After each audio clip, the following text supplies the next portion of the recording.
Para los que no me conozcáis, soy Carlos Cabero, presidente de la Asociación Profesional de Controladores Aéreos. A ver, antes de nada, un par de cuestiones técnicas. La sesión se va a grabar. Quien no quiera aparecer, pues tiene únicamente que apagar la cámara. Igor, estás compartiendo pantalla. ¿Vale? Estamos viendo todos tu pantalla. Vamos a ver. A ver, vamos a... Que no pasa nada. Vale, ya está. Bueno, son las cosas del directo, seguro que salen cuestiones técnicas. Precisamente, bueno, el tema lo difundiremos después. Quien no quiera aparecer, apaga la cámara, es suficiente.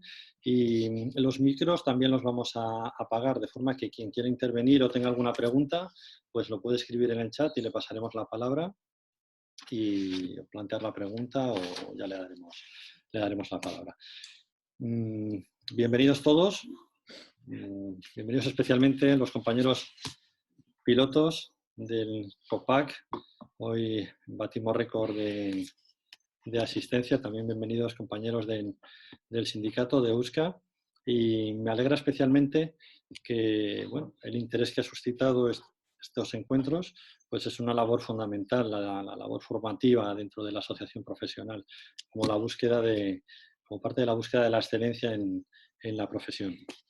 Seré muy breve, pues además de salir de turno de noche ya nos conocemos todos y va a ser mucho más interesante lo que tienen que decir tanto Marian como Celia, pero como pequeña aproximación al mundo judicial, si hay una profesión o un sector que está realmente hiperregulado, donde todo está certificado, donde abundan las normas y los procedimientos, pues es el sector de la aviación. Nosotros lo sabemos bien. Y esto es porque cuando nos sentamos a trabajar en el fanal o en la sala o en la cabina, estamos prestando un servicio público, un servicio a la sociedad. Y esto lo enlazo con la presentación el otro día del compañero de Chema Iskar, cuando nos contó los vuelos a China a por material sanitario. Es un servicio que prestamos a la sociedad y además es un servicio esencial y lo vemos especialmente estos días. Pues bien, para entender, para explicar, contextualizar todo este conjunto de normas y procedimientos es fundamental la labor de los peritos.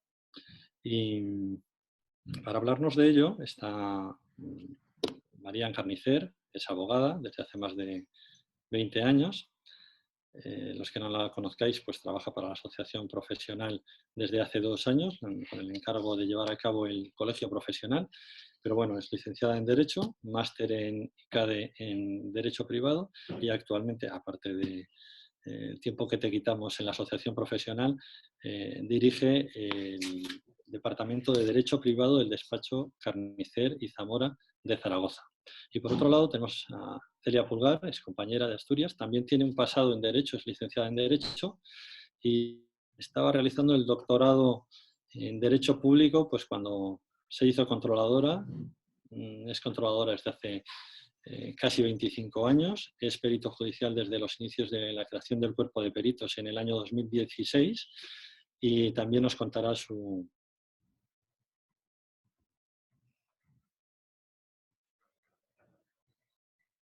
Se ha congelado.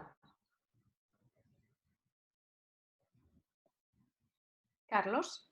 Se nos ha congelado. Sí. No te oímos, Carlos.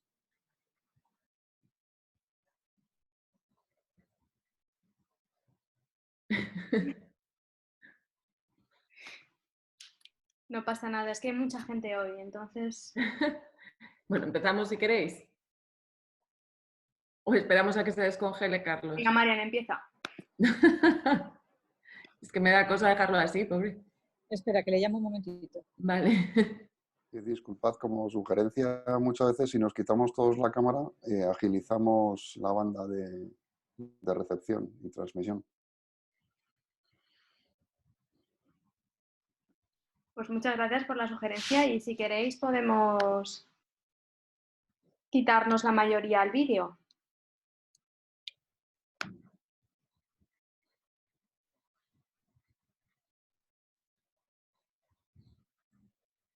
Así parece que no hablo para nadie, me da un poco de pena, pero bueno.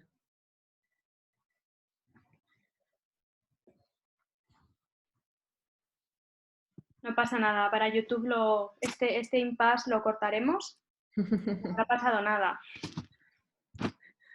Ya está, he hablado con él y ahora a ver si consigue retomar.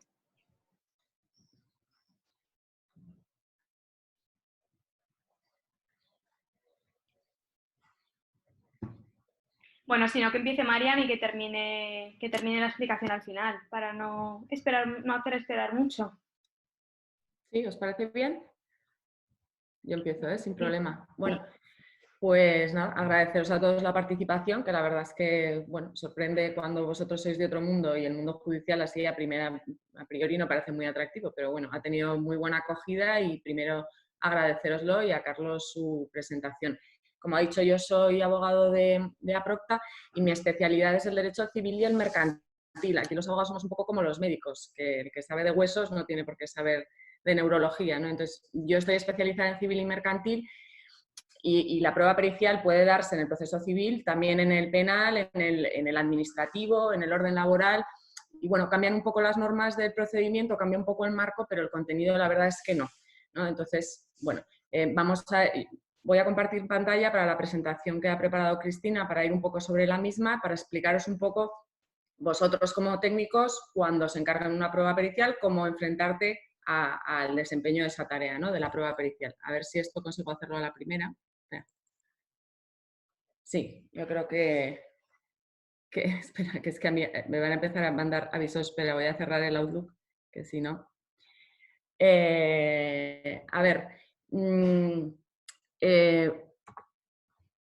vaya, ahora no me va a dejar, Cristina no me va a dejar avanzar, me parece a mí. A ver, espera. En la pantalla. Si le das a la flechita de abajo... Ya. Ahora. Bueno, es la presentación que ha hecho Carlos. Ya os digo, yo soy abogada de APROCTA. A ver si es posible que os vea, porque es que... Bueno, no va a ser posible que os vea a la vez. Bueno, da igual.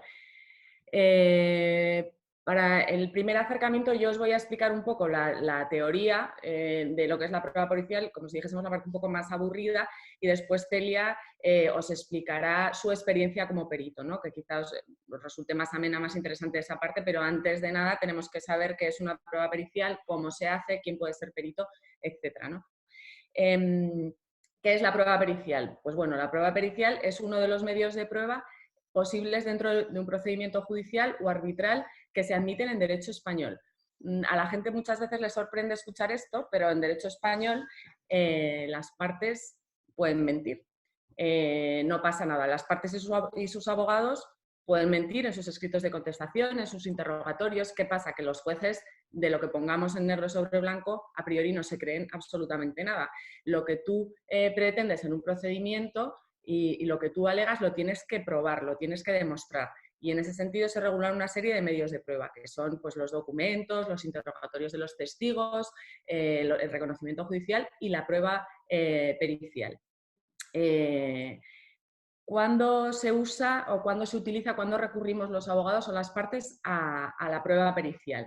Pues cuando es necesario analizar aspectos técnicos relativos al objeto del proceso que escapan a los conocimientos exigibles al juzgador. Esto quiere decir, los jueces están obligados, o los jueces saben mucho derecho y están obligados a conocer el derecho, ¿no? Pero no tienen por qué saber, por ejemplo, de ingeniería aeronáutica o de cirugía maxilofacial o de asuntos artísticos o de plagios de canciones, de composición de temas musicales, etcétera, etcétera. No se le exige al juez esos conocimientos, solamente que sepa derecho.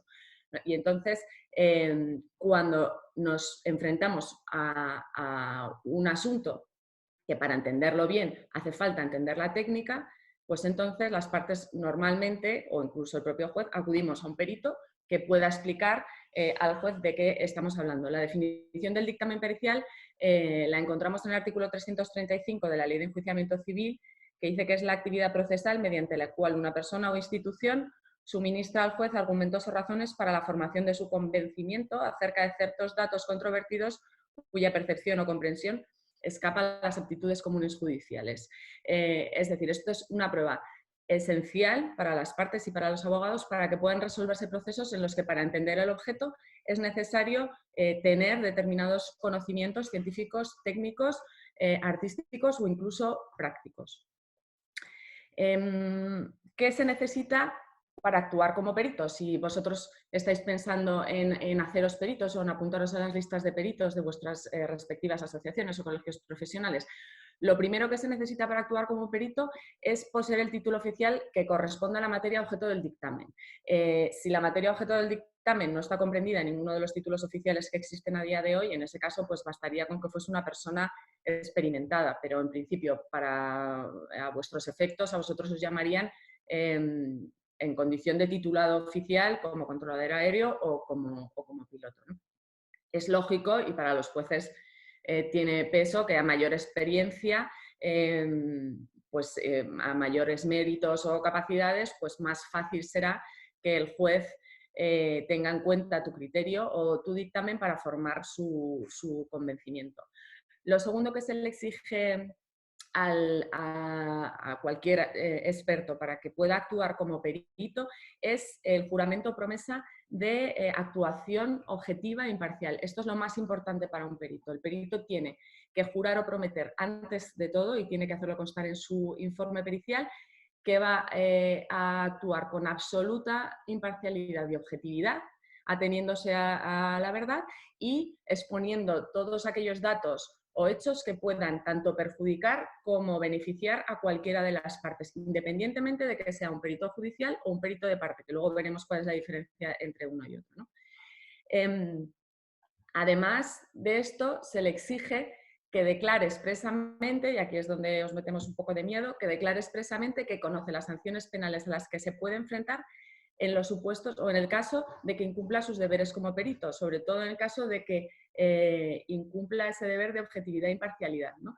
Entonces, vosotros, si vais a actuar como peritos, tendréis que jurar objetividad e imparcialidad y tendréis que decir que declaráis que conocéis las sanciones penales a las que os enfrentáis. Y como lo tenéis que declarar, las necesitáis conocer, pues aquí os vamos a explicar un poco cuáles son esas sanciones penales en las que o delitos en los que se podría incurrir que llevan aparejadas sanciones penales. Todo esto asusta un poco. Os diré que en la práctica es muy difícil que un perito incurra en ninguno de estos delitos, porque cuando tú aceptas el encargo, lo aceptas sabiendo, o sea, primero que cuando aceptas el encargo, todos los peritos lo aceptan sabiendo que tienen que ser objetivos imparciales, y después porque además es difícil pillar a un perito también en la comisión de esta serie de delitos. Pero bueno, hace falta que declaréis que los conozcáis y hace falta que los conozcáis. Esos delitos en los que se pueden incurrir básicamente son tres, que es, en primer lugar es el delito de falso testimonio, que este delito se puede resumir así llanamente. El delito de falso testimonio es mentir o decir verdades a medias, ¿no? En función de esa diferencia, mentir o decir verdades a medias, este delito puede considerarse delito de falso testimonio propio, lo que sería mentir, o delito de falso testimonio impropio, o sea, decir verdades a medias. El delito de falso testimonio propio, este lo recoge el artículo 459 del Código Penal y se resume como faltar maliciosamente a la verdad, así dice el artículo 459 del Código Penal. O sea, mentir. Las penas que acarrea este delito, la verdad es que son bastante tremendas, sobre todo para un profesional, ¿no? Se dice en el Código Penal penas de prisión de 15 meses a 2 años, multa de 3 a 6 meses y inhabilitación especial para profesión u oficio por tiempo de 6 a 12 años, nada menos. El delito de falso testimonio se puede cometer también de forma impropia, que se conoce, que esto ya no es mentir, sino decir verdades a medias. Esto lo regula el artículo 460 del Código Penal, que es alterar hechos o omitir hechos relevantes para el dictamen sin faltar sustancialmente a la verdad. En este caso ya las sanciones son un poco más leves, sería multa de 6 a 12 meses y en su caso, si se entendiese por la gravedad del asunto, pues suspensión para el ejercicio de la profesión u oficio de 6 meses a 3 años. El segundo de los delitos sería el de cohecho, que la verdad es que este es un delito que se recoge en los artículos 419 a 421 del Código Penal, que está pensado para autoridades y funcionarios públicos. Lo que pasa es que la jurisprudencia ha venido entendiendo que cuando los peritos participan en el juicio están desempeñando también funciones públicas, porque están siendo parte en ese momento de la administración de justicia, y entonces pueden ser condenados por delito de cohecho, que es un poco, así dicho burdamente, lo que se conoce coloquialmente como soborno, o sea, es pedir o recibir presentes o dádivas a cambio de realizar actos ilegales, ¿no? O más que ilegales, constitutivos de delito. ¿Qué pasa? Que muchas veces este delito y el de falso testimonio propio, el de mentir, pues coinciden y se produce lo que se llama pues, un concurso de delitos, ¿no? También aquí las penas o las sanciones son tremendas. Es prisión de 3 a 6 años, multa de 12 a 24 meses, inhabilitación para empleo o cargo de 9 a 12 años, nada menos. Y luego, en último lugar, los delitos en los que podría incurrir un perito, esto para los supuestos en los que no compareciese cuando sea llamado para actuar como perito o se niegue a declarar sobre determinados aspectos de su dictamen pericial, puede incurrir en delito de obstrucción a la justicia, esto si estamos en un proceso criminal, o delito de desobediencia a la autoridad si estamos dentro de un procedimiento civil. Bueno, como ya los conocéis, ya podéis declarar, si os llaman como peritos, que los conocéis. ¿Qué clases de peritos hay en derecho español? Existen los peritos de parte y existen los peritos designados judicialmente. Los de parte, pues como su propio nombre indica, son peritos privados. La parte busca un perito, negocia con él sus honorarios, definen cómo tiene que ser el objeto del dictamen pericial, encarga un dictamen pericial y si luego le gusta, lo presentará con sus escritos de demanda o su escrito de contestación. Pero los peritos también pueden ser designados judicialmente. ¿Cuándo se designan judicialmente? Es decir, por el juez, no que la parte libremente elija al perito que quiera, sino que el juez es el que va a elegir el perito, ¿no? Pues el primer supuesto es cuando alguna de las partes fuese titular del derecho a asistencia jurídica gratuita, que no sé si lo sabréis, es para gente que tiene rentas mínimas, puede acceder a abogado y procurador gratuito, y si necesita de un perito dentro del procedimiento judicial, también se le asigna uno sin coste para esa parte que no tiene recursos para litigar. Puede designarse también judicialmente cuando lo solicitan las partes, una parte o las dos partes. En sus escritos iniciales o en determinados momentos procesales pueden pedirle al juez pues, o sea, que piensen las partes, oye, es que si yo aporto una pericial, la otra parte va a aportar otra, que le va a contradecir, pues nos vamos a ahorrar las dos periciales y vamos a solicitarle al juez que nombre él un perito, ¿no? Que se les presupone normalmente cierta imparcialidad además que a los peritos de las partes. En esta opción luego explicaré por qué es un poco arriesgada y además suele ser antieconómica, ¿no? Luego explicaré por qué. En este caso también el perito puede ser designado judicialmente y el último supuesto es cuando el juez entienda a resultas de toda la prueba que se ha practicado que a él todavía no le queda claro, todavía no ha llegado a ningún convencimiento y que necesita de una pericial auxiliar que le ayude a aclararse. En este caso, o sea, en estos supuestos de designación judicial de los peritos, ¿cómo se nombra ese perito? ¿Cómo se elige? ¿Cómo elige el juzgado ese perito? Pues bueno, primero, si las partes son las que han solicitado el perito y por casualidad consiguen ponerse de acuerdo, lo cual no se ve muy a menudo, en la figura del perito, pues en primer lugar, pues por acuerdo de las partes. Si las partes no se ponen de acuerdo, que es lo más habitual, en ese caso, el procedimiento que se sigue, antes se llamaba de insaculación y ahora se llama por sorteo.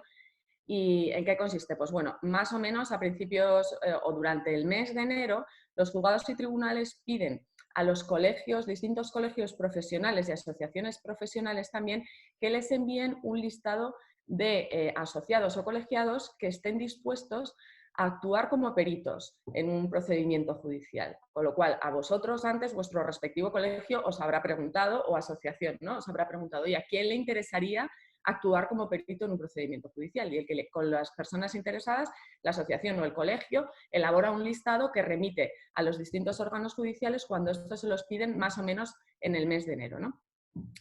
La primera designación, como hemos dicho, es un procedimiento por sorteo. La primera designación de cada lista se efectúa en presencia del letrado de la Administración de Justicia por sorteo, y a partir de eso pues saldrá una letra, pues irá el apellido. A partir de ese, las siguientes designaciones se irán haciendo por orden correlativo, ¿no?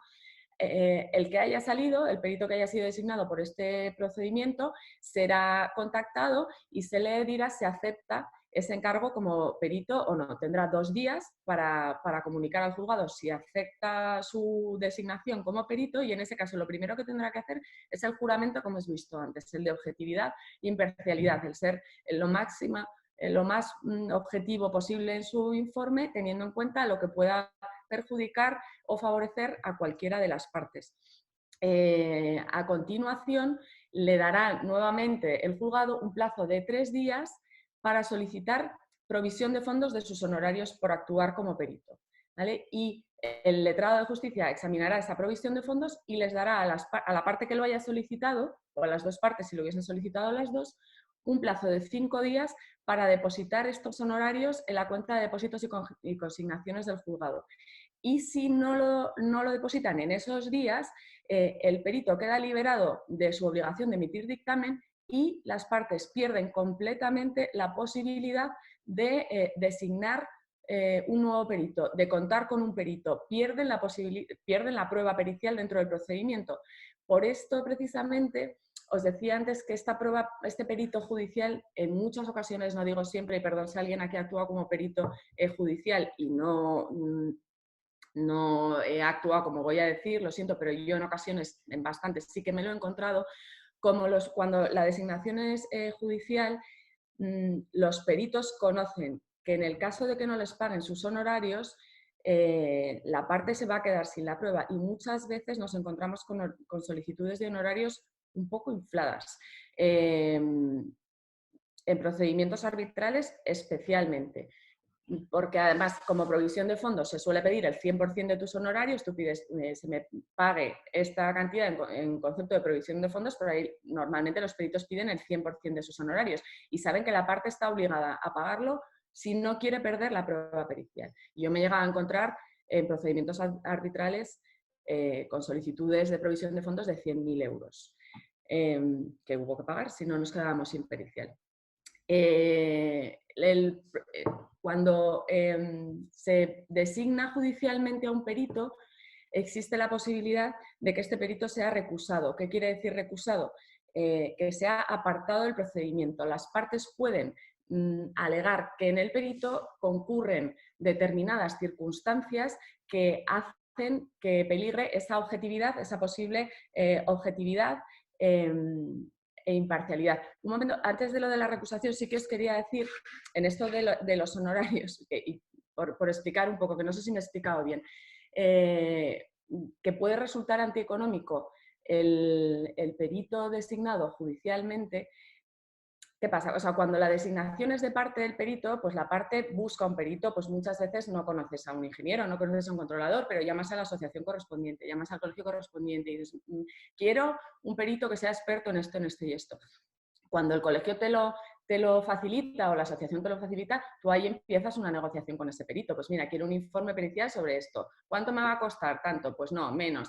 Quiero decir, los peritos de parte están sujetos un poco a la ley de la oferta y la demanda, ¿no? Y puedes negociar con ellos. En el caso de los peritos judiciales, eso es un monopolio. Lo que dice el perito que quiere cobrar es lo que se le tiene que pagar. Y si no, pierdes la prueba pericial.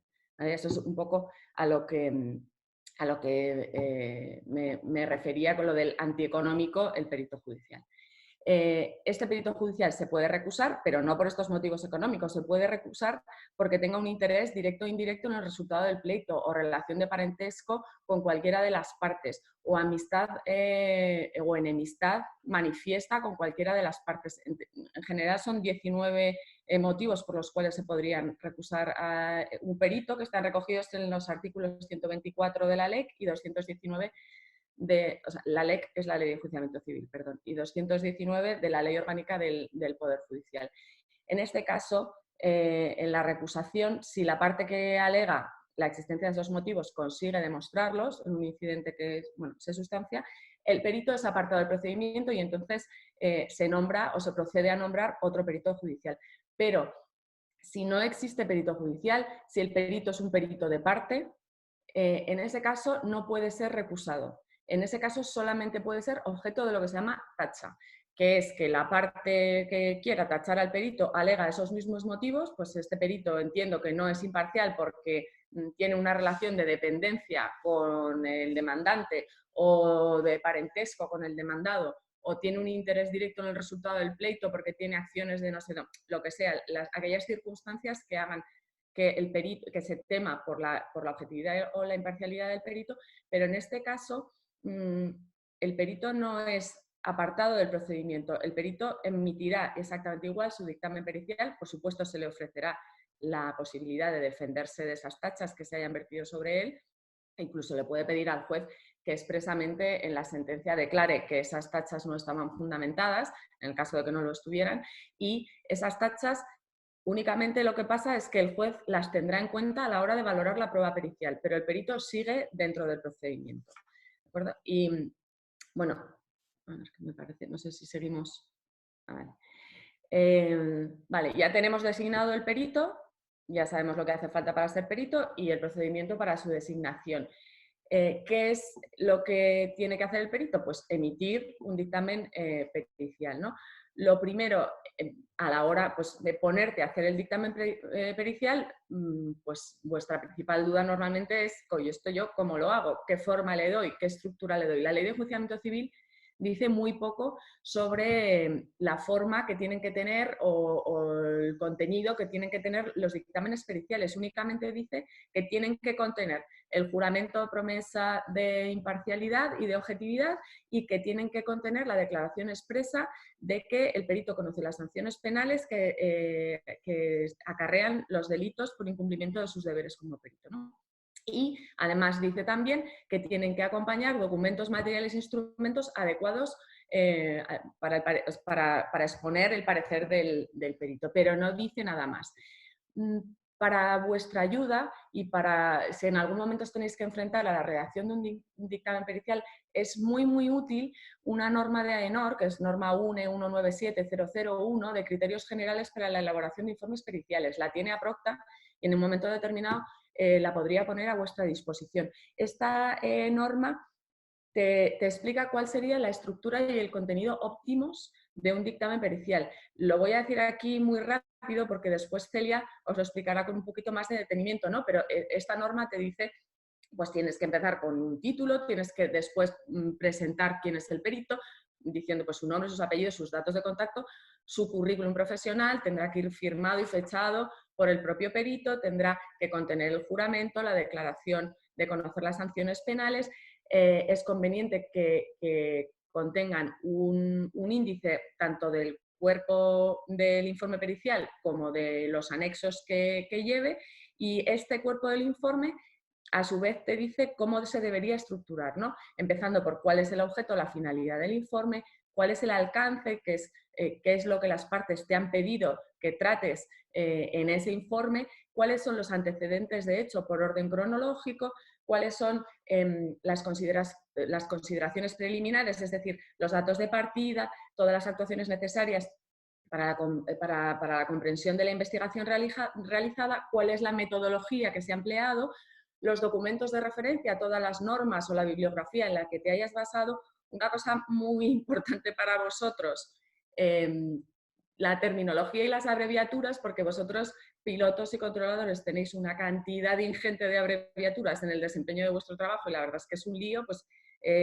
tener también una relación de cuáles son esas abreviaturas y terminologías, y luego el desarrollo del estudio, ¿no? Cuáles son los elementos objeto de estudio, los procedimientos empleados y los resultados de los análisis aplicados y las conclusiones del informe, ¿no? Eso sería como si dijésemos una estructura óptima. Lo explica muy rápido porque luego viene Celia a explicarlo mucho mejor que yo y por no extenderme demasiado. Bueno, el perito ha cerrado su informe, lo ha acabado firmando. ¿Qué hace con ese informe? Pues si es un perito de parte, se lo envía a la parte que se lo ha encargado, normalmente su abogado, y ya está. Si es un perito designado judicialmente, en ese caso lo tendrá que remitir al juzgado en el plazo que se le haya indicado, por medios electrónicos, se dice ahora, ¿no? Porque ahora tenemos sede judicial electrónica. ¿Y con esto ha acabado el perito? Pues no. A los peritos después de hacer el informe pericial, es posible, y bueno, es posible y más que posible, es muy probable que se les llame después a intervenir en el juicio para que las partes o el juez, cualquiera de ellos, les realicen preguntas sobre su dictamen, ¿no? ¿Qué es lo que les pueden preguntar? Les pueden pedir una exposición completa del dictamen, les pueden pedir la explicación de alguno de los puntos, les pueden hacer cuantas preguntas entiendan necesarias, pueden pedirle ampliación sobre determinados puntos conexos de su informe pericial. Puede también pedirse al perito que responda a la crítica de su dictamen que se hubiese podido hacer por la parte contraria o por el perito de la parte contraria. Y luego también se le puede preguntar sobre las posibles tachas que hubiese formulado cualquiera de las partes sobre su imparcialidad como perito, ¿no? Ya voy terminando. A ver, ya se ha practicado la prueba, ya ha emitido el dictamen, ya se ha celebrado en el acto del juicio en el que se practican todas las pruebas, no solamente el dictamen de peritos, ¿no? El perito irá y estarán las partes a las que se interrogarán, los testigos que hayan podido llamar las partes a los que se les interrogarán también, los abogados que concluirán después sobre todas las pruebas que se hayan practicado y el juez, con todo eso, tendrá que dictar sentencia.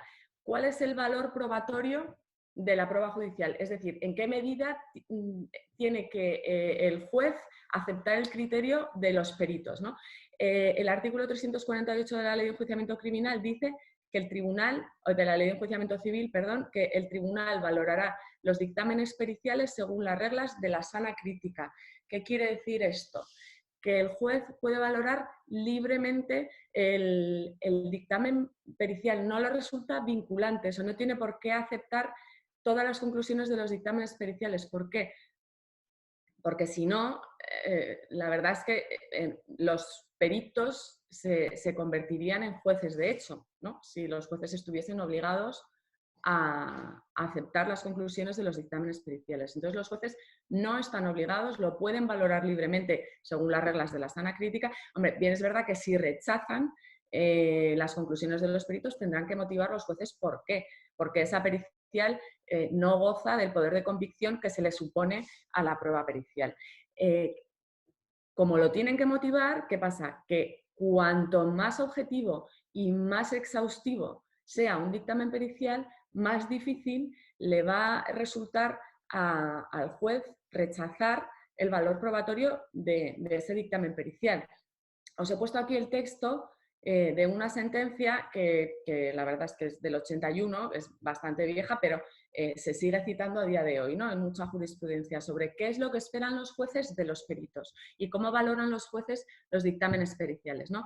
Aquí el Supremo dice que la fuerza probatoria de los dictámenes periciales reside esencialmente no en sus afirmaciones ni en la condición, categoría o número de sus autores, sino en su mayor o menor fundamentación y razón de ciencia, debiendo tenerse, por tanto, como primer criterio orientador en la determinación de su fuerza de convicción el de conceder prevalencia, en principio, a aquellas afirmaciones o conclusiones que vengan dotadas de una superior explicación racional, sin olvidar la utilización conjunta o subsidiaria de otros criterios auxiliares, como son la mayor credibilidad de los técnicos más alejados de los intereses de parte y de la mayoría coincidente en caso de informes discrepantes.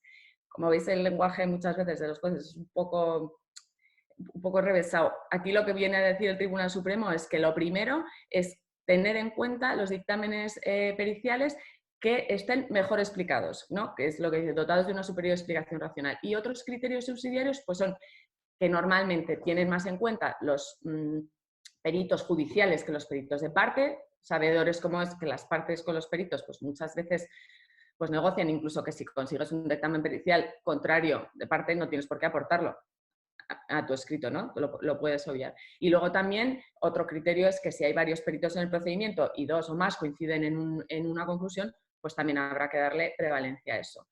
En consecuencia, 3 consejos que os doy para terminar, que tengáis muy en cuenta cuando vayáis a actuar como peritos en un procedimiento judicial, ¿no? El primero, y el más importante diría yo, es el de objetividad e imparcialidad. Ese es el deber principal de un perito. Tiene que reflejar en su informe pericial absolutamente todo, lo que le beneficie y lo que le perjudique a la parte, aunque sea un perito de parte. Y además no solamente hay que ser independiente, y objetivo, sino que además hay que parecerlo, ¿no? Porque luego muchas veces en los juicios te encuentras que el perito de parte, cuando le pregunta a la parte contraria, te mira a ti como pidiendo auxilio, en plan, oye, ¿qué tengo que contestar? Pues no, hay que contestar mirando al juez y siempre ser objetivo e imparcial. El segundo de los consejos sería la exhaustividad, ¿no? Hay que ser detallista, exhaustivo, hay que tener un análisis completo. En este sentido, pues la norma UNE de la que hemos hablado antes os ayudará a ser exhaustivo, ¿no? A tener en cuenta con detalle el supuesto analizado, los métodos que habéis utilizado, las fuentes a las que habéis acudido, la técnica, la justificación técnica o científica de vuestro informe o de vuestras conclusiones, ¿no? Y por último, esto es casi tan importante como la objetividad, tenéis que ser claros. Tenéis que tener en cuenta que vuestros informes los va a leer el juez o las partes que no tienen ni idea de la materia que vosotros domináis. Entonces tenéis que ser sencillos y claros y tener en cuenta que la claridad no está para nada reñida con el conocimiento y con la técnica, ¿no?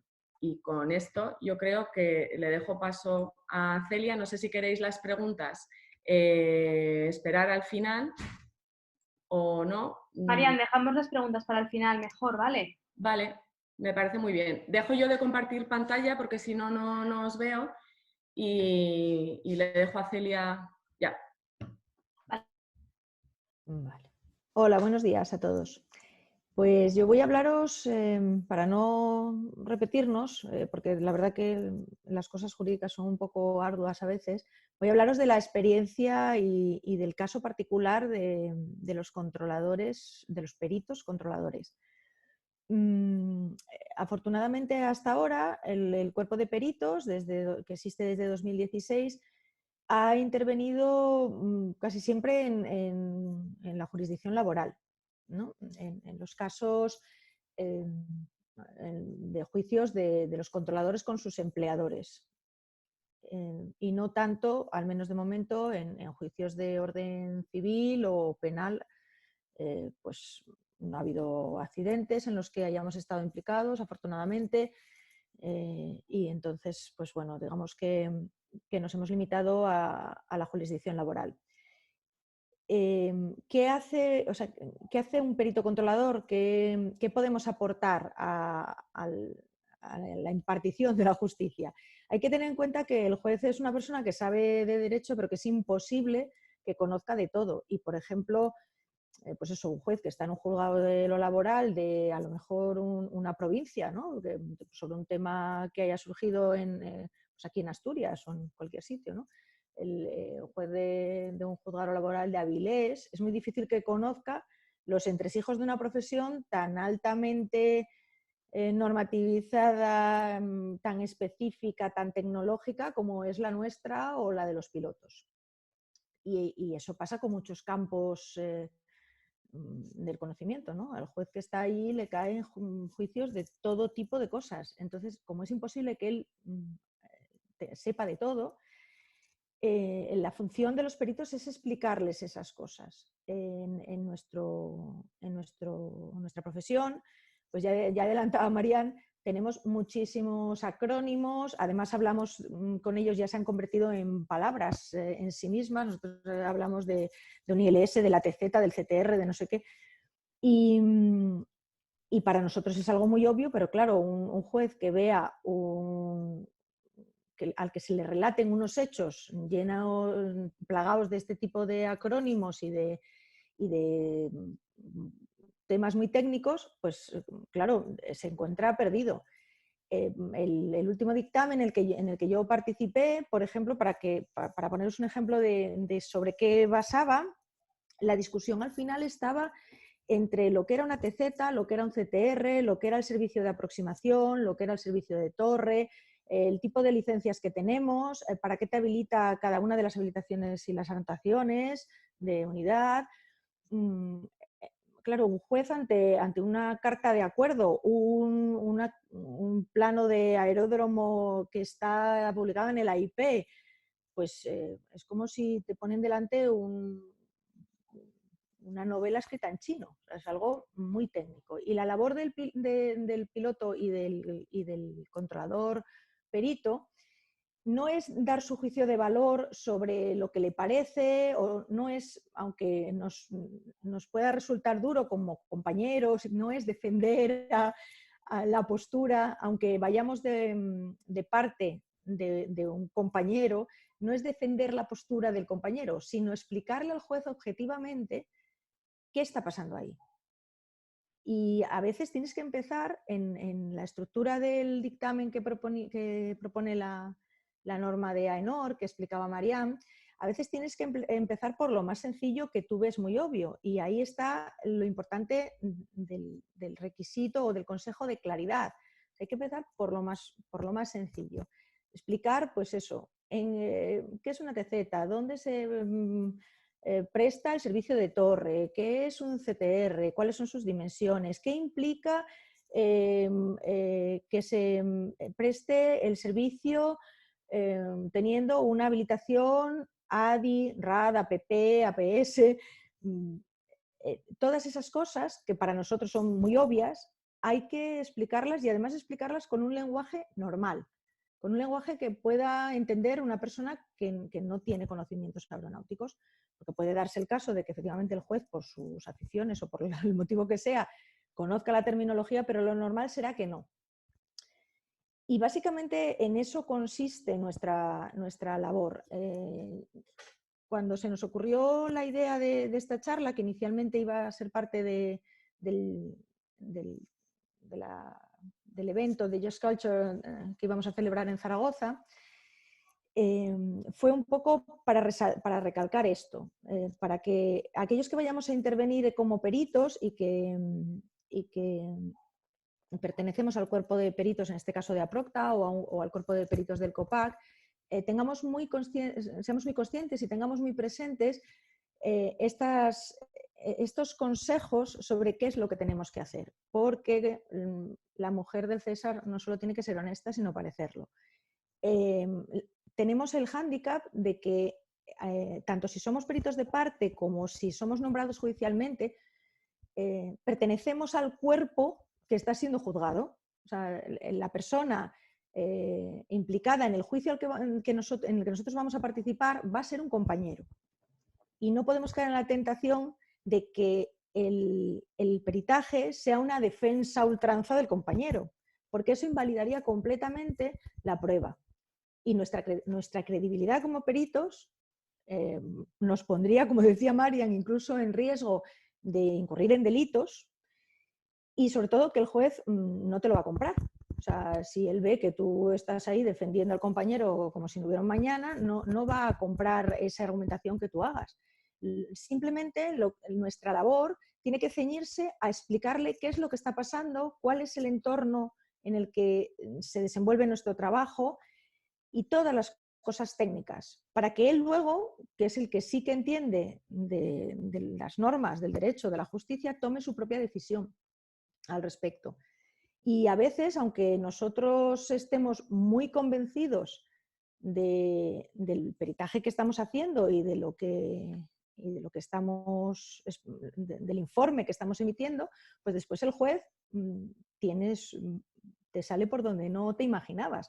En el último juicio que yo fui como perito, y además era un tema en el que yo estaba muy convencida de lo que estaba haciendo y lo tenía muy claro y daba por hecho que era clarísimo, y así lo reflejé, no porque quisiera ponerme de parte de nadie, sino porque realmente estaba y estoy convencida del informe que emití. Sin embargo, el juez, al final, yo le expliqué lo que pasaba, pero él salió por otro lado, poniendo un símil que pusimos en el propio juicio. Cuando tú vas a defender el informe que hiciste en papel, el juez te pregunta las cosas que no ha entendido, que te ratifiques en el informe que hiciste, y te pide explicaciones de diferentes cosas. Y yo le puse un símil, que era que el empleador pretendía que una persona con un carnet de conducir B2, de vehículo normal, condujera un camión. Y entonces esta persona, que aunque sí que sabría manejar los mandos de un camión porque se parecen a los del coche, e incluso pues, por dentro de la fábrica a veces usaba el camión, pues se había negado a usar el camión, a salir a la carretera con el camión. ¿no? Yo le había hecho ese símil para compararlo con nuestras anotaciones de unidad y las notaciones de habilitación. Sin embargo, al final, el juez, sin negar que esto fuera así, dijo, no, no, es que lo que le pedía al empleador no era que saliera a la carretera conduciendo el camión, sino que desde fuera lo arrancara y lo dejara arrancado. Al final, el resultado no tiene por qué coincidir con tu convencimiento, pero la labor del perito en este caso estaba en eso, en explicarles detalladamente el entorno, las circunstancias, los acrónimos, lo que era una carta de acuerdo, las normas que rigen nuestra profesión. Y yo creo que esa es nuestra labor y no... A ver, podría repasaros ahora lo que es la estructura de nuevo y el cuerpo y todo esto, pero al final eso es una cosa que viene en una norma, que lo tenemos en una presentación para no alargar esto. Os la hacemos llegar, no hay ningún problema.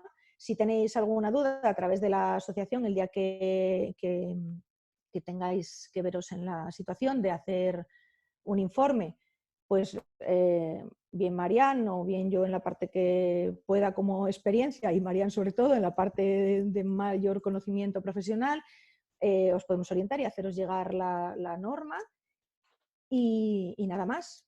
Pasamos a las preguntas. Encantada de haber estado con vosotros.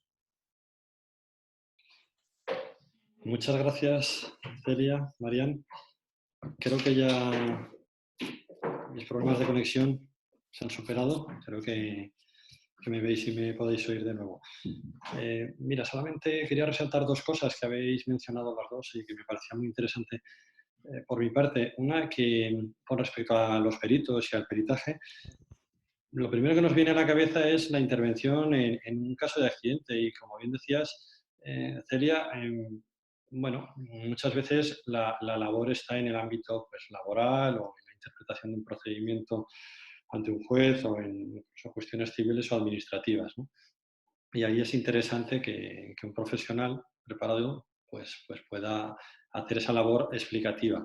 Pero por otro lado, no sé si os ha... Bueno, yo tengo un poco la sensación de todas las sanciones y multas a las que nos podemos exponer, ¿no? Que ha descrito rápidamente, pero muy bien también Marian.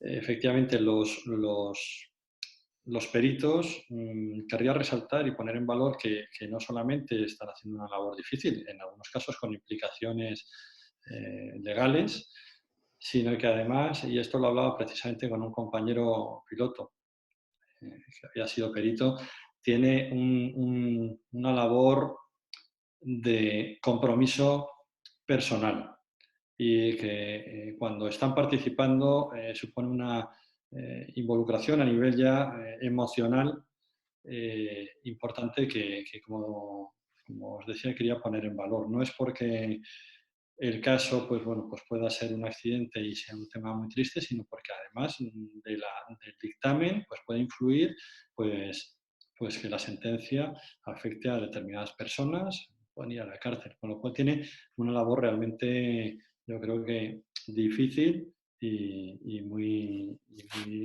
valorable desde mi punto de vista. Si os parece, las preguntas, pues doy paso, las escribís en el chat y os damos la palabra.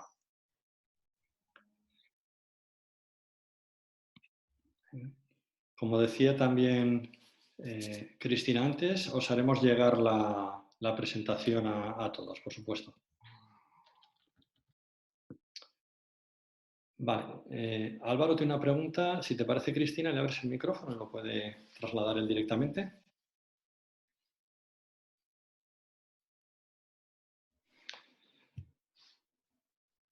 Pregunta Álvaro Morales, piloto. ¿De qué información dispone un perito para decidir si acepta un peritaje o no? Bueno, a ver, en el caso de que sea designado, o sea, sea buscado por las partes toda la del mundo, porque en este caso la parte hablará con el perito sobre cómo quiere el informe pericial, qué es lo que quiere, por dónde quiere que vaya. Ahí tendrá toda la información, le dará toda la documentación de la que disponga, etcétera, etcétera. Cuando se designa judicialmente, claro, se designa a solicitud de las partes y las partes tienen que especificar sobre qué quieren dictamen pericial, sobre la cuestión que quieren y sobre qué cosas en concreto quieren que se pronuncie el perito. Y en esa solicitud de la pericial se le trasladará tal cual al perito y el perito, la verdad es que no lo sé, no sé si Celia tu designación fue judicial o no, entiendo que podrá acceder a los autos y ver. Para empezar tendrá que conocer quiénes son las partes y cuál es el objeto del procedimiento para poder decir, oye, yo puedo hacer este dictamen pericial porque soy objetivo e imparcial, oye, no lo puedo hacer porque resulta que este es mi primo, o es que estoy en otro procedimiento exactamente igual sobre una materia muy parecida, o etcétera, etcétera, ¿no? Con lo cual, a través de la Administración de Justicia, del juzgado, del personal que te haya comunicado la designación, podrás tener acceso a los autos, conocer la identidad de las partes, exactamente qué es lo que se te pide, cuál es el objeto del procedimiento y sobre qué te tienes que pronunciar. Muy bien. Gracias. La siguiente pregunta, damos paso a Carlos Martín, pide la palabra. Hola, buenos días. Bueno, primero, muchas gracias por todo. Quería preguntar, en nuestro caso, la complejidad de un accidente donde haya una aeronave implicada es tremenda, porque hay muchísimos diferentes puntos de vista, ¿no? Desde motores, performance, bueno, a 100 puntos. Entonces, nosotros como peritos vamos a poder contar con nuestros compañeros, en este caso del Colegio de Pilotos, también asignados al turno de perito, o tenemos que ser responsables finales, de todo lo que es el informe pericial, sea o no sea nuestra especialidad más docta, vamos. Muchas gracias. Pues, a ver, depende de a quién se le pida la pericial. Hay veces que las periciales no se piden a una persona física, sino que se piden a una institución. Hay veces que dices, quiero pericial del Colegio de Pilotos sobre esto. Y el Colegio de Pilotos en realidad es la institución que realiza la pericial, obviamente a través de una persona, ¿no? Que deberá constar, pero como firmante. Pero ahí la responsabilidad yo entiendo que sería compartida, ¿no? Si la designación es individual, la responsabilidad es individual. Si te ha buscado a ti la parte, Carlos Martín o Marín, perdona, específicamente ahí la responsabilidad es tuya. Si en la pericial se solicita del Colegio de Pilotos, la responsabilidad también es del Colegio de Pilotos, ¿no? Subsidiariamente, aunque haya un perito firmante. Sí, no, me refería, no, es Martín, sí, Carlos Martín, no, me refería a cuando nos designan, por ejemplo, una designación judicial, como habéis dicho, en el turno, y dice, bueno, pues el juez con el secretario judicial dice, bueno, pues, por ejemplo, Carlos Martín, él es el responsable y por mucho que yo represente al Colegio de Pilotos, en este caso estoy requerido por la justicia. Entonces, esa era mi pregunta sobre todo, ¿no? Si tengo que hacerme yo responsable como perito judicial final del informe de todas las partes que, insisto, pueden conllevar, que son muchas y todas muy delicadas, un accidente aéreo. Muchas gracias. Sí. Sí, eres el responsable último, sí, como perito, porque en este caso de las designaciones judiciales, la pericial no se encarga al Colegio Profesional de Pilotos, se le encarga al perito de la lista que ha enviado el colegio, ¿vale? Y en ese caso la responsabilidad sí es tuya. Soy Sergio Herrera. Hola, ¿qué tal? Desearía preguntar, mira, yo soy piloto, como sabéis, estoy en el turno del Colegio de Peritos. En el caso mío en particular, como el de otros, al hallarme yo en Canarias, ¿qué peculiaridad tiene el ser perito desde Canarias? Porque claro, no sé si te hago bien la pregunta, Mari. Bueno, eso será más incómodo. A ver, si tú te ofreces como perito y conoces que vives en Canarias, asumes las inconveniencias de tener que desplazarte al sitio un poco en el que se te reclame. Es verdad que, en principio, para la elaboración de tu dictamen pericial se te podrá pedir que te desplaces a un lugar para examinar hechos o circunstancias o materiales o tal. Eso es una parte de desplazamientos que tendrás que hacer en tu condición de perito, ¿no? Y otro desplazamiento que seguro tendrás que hacer es el día que toque el interrogatorio del perito, que si el juicio se celebra en Madrid, pues será en Madrid, si se celebra en Las Palmas, será en Las Palmas, si se celebra en Barcelona, será en Barcelona. Esto, o sea, vosotros lo tenéis que tener en cuenta a la hora de solicitar vuestros honorarios. Sí. Si los estáis negociando individualmente con la parte, pues yo tengo esto, más dietas y desplazamientos. Y si los estáis, si los estáis solicitando al juzgado, pues en esa provisión de fondos que estáis pidiendo inicialmente, si por lo que sea es una designación judicial y esa lejanía geográfica os imposibilita el desplazamiento, entonces lo tenéis que poner de manifiesto al juzgado y rechazar la designación como perito. Pero si estáis aceptando la designación como perito, conociendo que los materiales, el reconocimiento se tiene que hacer en una provincia diferente y que el juicio se celebra en otra provincia diferente, en ese caso, a la hora de aceptar la designación ya estáis asumiendo, ¿no? Sí, María, sí. Ahora sí me ha quedado claro, porque en el curso, cuando hicimos el curso de perito, pues claro, al margen de que estuvo muy bien, pero tenía ligeras dudas al residir en Canarias, evidentemente el desplazarme al territorio peninsular no me... A ver, Javier, te digo una cosa, y aquí voy un poco de puntillas porque digo que es penal, ¿eh? Aquí es distinto, ligeramente diferente el procedimiento civil y el procedimiento penal. En el procedimiento civil hay más libertad para rechazar la designación como perito, la designación judicial como perito. En el procedimiento penal, rechazar la designación judicial como perito es un poco más complicado, pero sí, porque en principio en procedimiento penal si te llaman estás obligado a actuar como perito, ¿vale? No lo puedes rechazar porque no te venga bien, y en civil sí lo puedes hacer. Puedes rechazarlo porque en ese momento no te apetece, no te interesa, tienes otras cosas que hacer. En penal en principio no, pero sí que puedes alegar causas justificadas que imposibiliten el desarrollo de tu tarea como perito. Yo creo que incluso en procedimiento penal, pues la distancia geográfica, si tienes que realmente, para poder desempeñar bien tu labor como perito, necesitas proximidad con el escenario y tú no puedes disponer de fechas o lo que sea, pues en ese caso yo entiendo que también se consideraría una causa justificada para poder declinar tu designación como perito. Claro, me queda muy claro. Muy bien. Muchas gracias, María. Sí. Carlos, ¿puedo hacer una aportación? Sí, bueno, adelante. A ver, aquí pongo el vídeo. Muy buenas, yo soy Mercedes Barona, soy controladora en Aproximación Barcelona, muchos años supervisora e instructora y soy secretario general de APROCTA hace 5 o 6 años. Eurocontrol, solo hacer una aclaración de dónde encaja nuestro cuerpo de peritos. Eurocontrol tiene un cuerpo de peritos europeos, del que además Carlos y yo, que somos peritos de APROCTA, pero también somos peritos de Eurocontrol, tiene expertos de pilotos y controladores y expertos del sector para dar caso a posibles accidentes, incidentes que haya. Bueno, entonces, ellos ven también que es muy importante la formación de los peritos y la actualización de los peritos. En el 2016, cuando se constituyó el cuerpo de peritos de APROCTA, empezamos también a hacer un curso, que es el curso de Cultura Justa, Mundo Judicial y Aviación, que es un curso de formación para las personas que quieran ser peritos.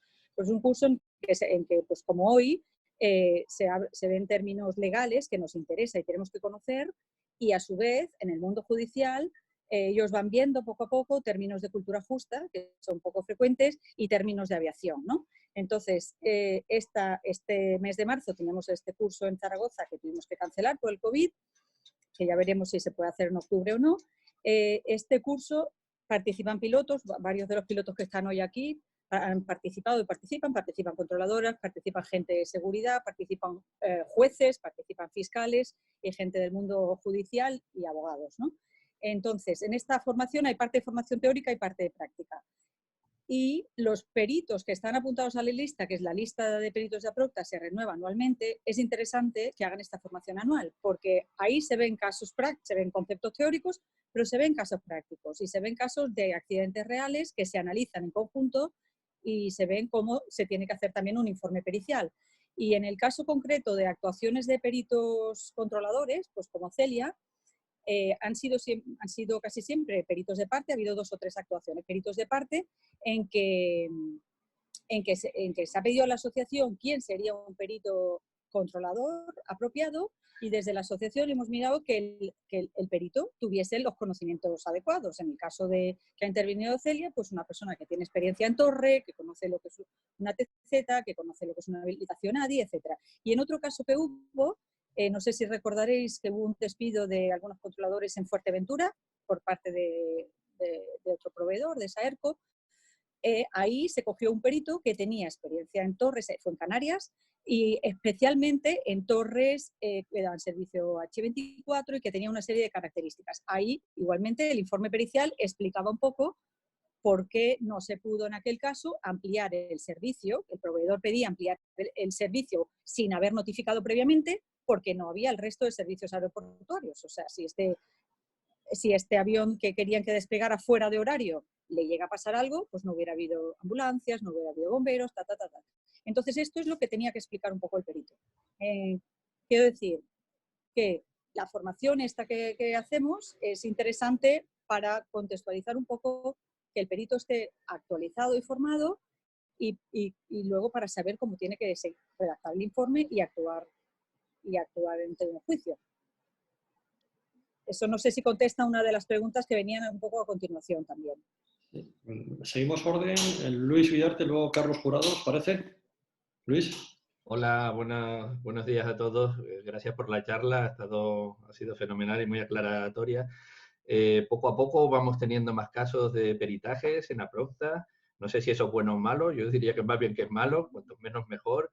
Pero bueno, poco a poco vamos cogiendo experiencia. La pregunta es para Celia, que ha sido nuestro último peritaje. Celia, ¿sabemos algo ya de la sentencia? Porque me parece como que se está demorando. O sea, no hemos sabido el resultado de si ha sido eficaz o no el peritaje, o sí lo sabemos ya. ¿Tienes alguna noticia de lo último del juicio ese? Sí, era lo que estaba contando antes, Luis.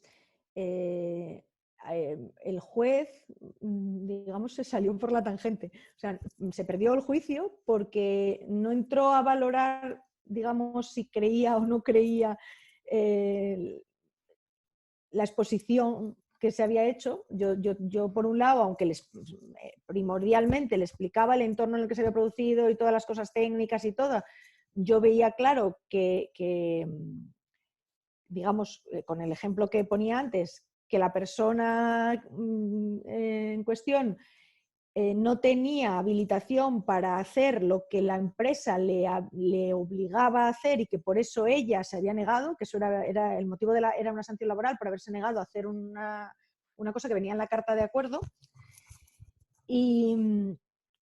Y el juez, bueno, aparte de decir que claro, si no estás de acuerdo con una norma, en principio, aunque hay un jus resistencia, un derecho a no cumplir la norma cuando es manifiestamente perjudicial, no sé cómo explicarlo, en principio uno tiene que obedecer las normas y los procedimientos, y si cree que esa norma debería ser de otra forma, tiene que hacer, por la vía de los cauces apropiados, hacer lo posible para cambiarla, no desobedecerla directamente.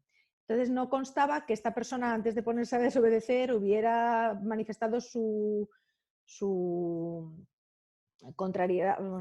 opinión contraria a esa norma, o que le pareciera que esa norma incumplía todas las otras que luego se argumentaban por parte de la defensa.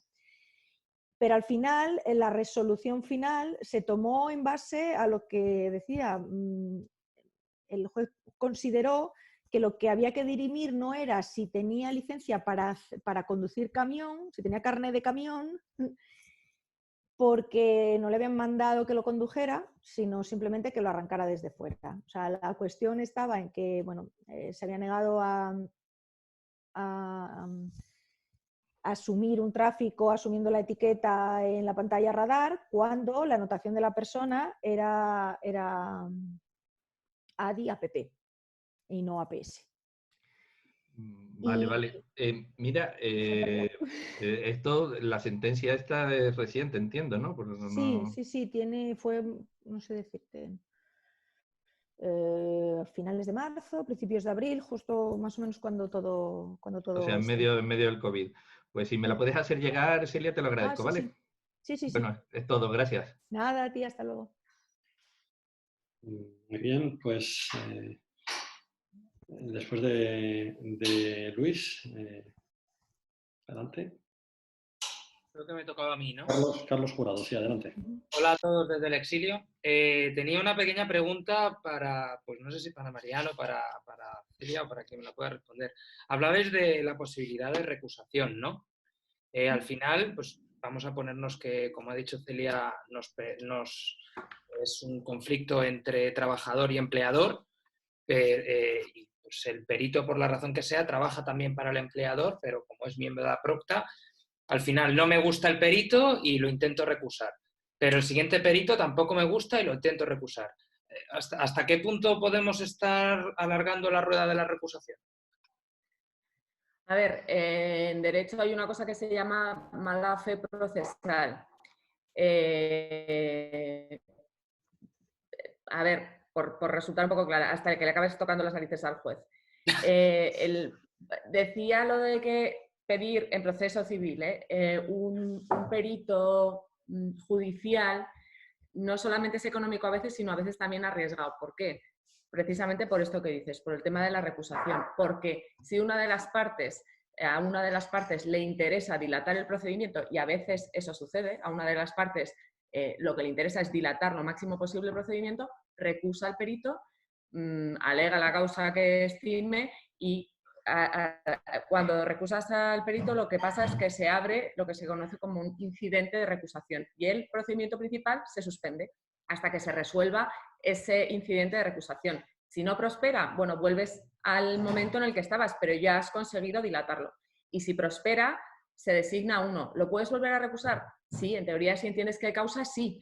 Pero bueno, si al final estás recusando con temeridad o mala fe procesal, ya no te dejarán hacerlo. O sea, en el proceso no puedes tener mala fe procesal, que se llama, ni actuar con temeridad. Entonces, pues bueno, si realmente lo has hecho para dilatar el procedimiento, primero no va a resultar al final recusado el perito, pero bueno, si ya estás dentro del procedimiento haciendo actuaciones raras, que todo lo que pretendes es echar la pelota hacia adelante, dilatarlo, este tipo de actuaciones a los jueces no se les escapan y te llaman la atención. Vale, perfecto. Muchísimas gracias. Más Vidriales pregunta ¿qué relación o coordinación tienen los peritos con la CIAIAC? Si quería responder con la Comisión de Investigación de Accidentes. Yo no tengo ni idea. O sea, si quieres responder. Yo respondo no tengo ni idea. No equivocarme, ninguna relación. Buenos días. Yo creo que más bien para Celia, en caso de accidente, me refiero, claro, en caso de accidente o incidente grave, si va cada uno por su lado, cuando llegue el juicio, si la CIAIAC presenta a alguien, van independientes o habría algo de relación.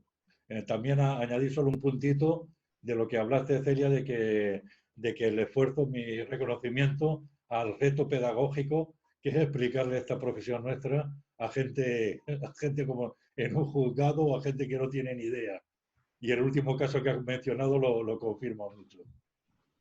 Gracias.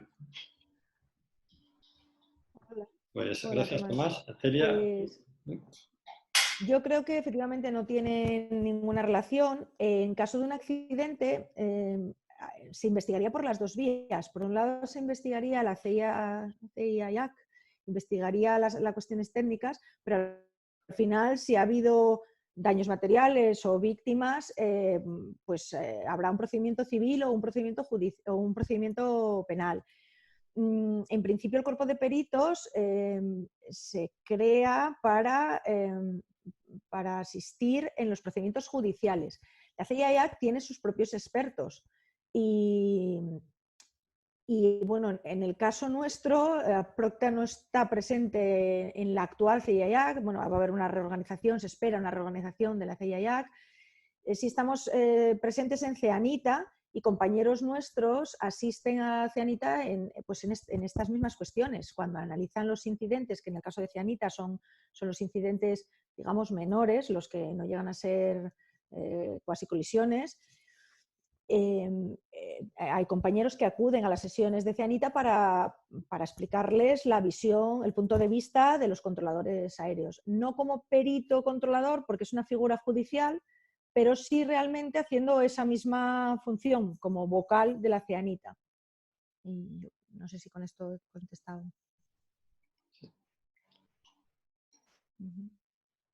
La duda era ese, el problema de que pueda haber disparidades en un caso de esto si no hay una coordinación previa, pero esperemos un poco, que yo he oído tampoco que la reestructuración, porque incluso la Cianita yo creo que debería ser un departamento de la CIAIAC, no ir cada uno, vamos muy cada uno por su lado, y que no lleguemos a lo de los americanos, a la NTSB, pero a ver si algo parecido surge algún día. Gracias. Gracias a ti. Gracias, Tomás. Mira, en el caso concreto del accidente del Spanair, sí te podemos decir que el informe pericial, por parte de, en este caso era un órgano colegiado que nombró el juez, eran varios peritos, pues era independiente y no tenía coordinación, era absolutamente independiente del informe o de la investigación que emitió la CIAIAC. Vale, gracias. El siguiente, Andrés García Valdeón. Cuando quieras, Andrés. Sí, bueno, ha escrito la pregunta, ¿no? Que si es necesario un perito argumentar la no aceptación de un encargo al juez. Esto lo he contestado un poco antes a preguntas de Sergio Herrera, del piloto. A ver, en realidad sí, cuando eres un perito designado judicialmente, especialmente en derecho penal, si no vas a desempeñar tu cargo como perito, sí que lo tienes que argumentar. En procedimiento civil, la verdad es que la ley de enjuiciamiento civil lo único que dice es que si lo rechazas tienes que alegar justa causa. Justa causa pueden ser muchas cosas. O sea, estoy desbordado de trabajo y ahora mismo no puedo. Es imposible cogerme jornadas libres para hacer mi informe pericial. No me puedo desplazar.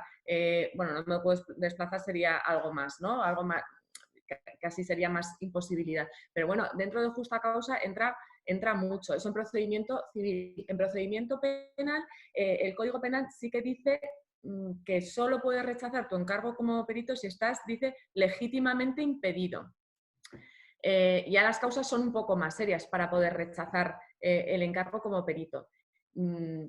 Por supuesto, la que decía Sergio, yo entiendo que sería aceptable, ¿no? La distancia geográfica. Yo no puedo estar cogiendo aviones constantemente porque tengo un trabajo que atender. O, especialmente, tengo interés directo en el resultado de este pleito, ¿no? O me siento incapaz de ser imparcial en este pleito, ¿no? Porque por las circunstancias que sean, estoy legítimamente impedido para actuar como perito. Si lo rechazas sin justa causa o sin estar legítimamente impedido, ¿te enfrentas a sanciones? Sí, puedes incurrir. En el caso del procedimiento penal, de un proceso criminal, es el delito de desobediencia, hemos visto, de obstrucción a la justicia, perdón. Delito de obstrucción a la justicia que lo regula el 463 del Código Penal y acarrea prisión de unos meses, de 3 a 6 meses, multa, incluso inhabilitación para el ejercicio de la profesión. Si lo rechazas sin justa, o sea, sin estar legítimamente impedido. Y en el caso del procedimiento civil, el delito no se considera de obstrucción a la justicia, sino, bueno, estas son las cosas del derecho, se llama de desobediencia a la autoridad, ¿no? Y en este caso, que hace a las sanciones un poquito más bajas porque no acarrea esa imposibilidad de ejercicio de cargo o profesión, son unos meses de cárcel o unos meses de multa. Gracias, Ernesto. Adelante, tenía información sobre la pregunta anterior de Tomás referente a la CIAIAC. Sí, buenos días. Se me oye bien, ¿verdad? Me llamo Ernesto Álvarez Cascos, soy piloto Iberia jubilado y soy titulado en investigación de accidentes por la Universidad del Sur de California y dirigí el Departamento de Investigación de Accidentes de SEPLA, lo creé y lo dirigí durante bastantes años. Quiero comentar un caso que me ocurrió que va a explicar una serie de posturas que yo quiero comentar respecto a la postura del perito.